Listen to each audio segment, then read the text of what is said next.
Tessuti pregiati, pellami, ricami, stoffe. Première Vision, storica fiera del settore moda, in scena a Parigi per una 3 giorni da poco conclusa.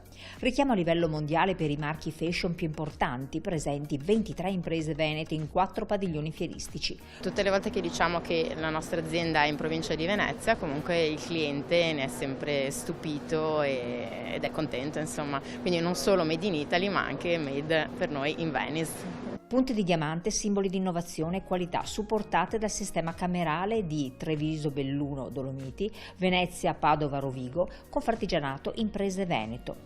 Immancabile, come sempre, lo stand della Regione del Veneto e lo staff di Venice Promex per la promozione del territorio e delle eccellenze regionali.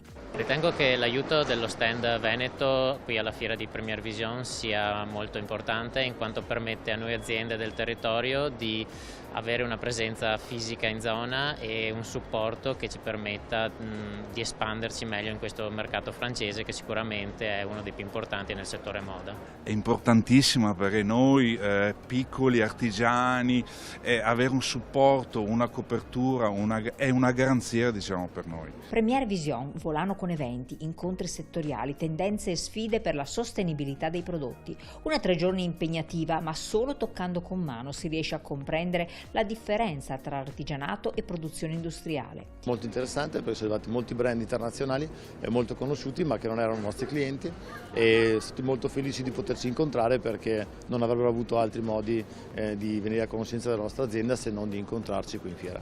Stanchezza ma soprattutto soddisfazione sul volto degli imprenditori veneti durante il brindisi finale organizzato e offerto dallo stand regionale. Bella iniziativa, il networking oggigiorno è sempre importante anche magari tra settori diversi o vicini, e si possono comunque sempre condividere le sfide di oggigiorno in industrie sempre più che richiedono sempre più innovazione, cambiamenti. Questo è un momento proprio per interscambiare idee e anche e soprattutto investimenti nuovi per nuovi mercati, sicuramente a livello industriale.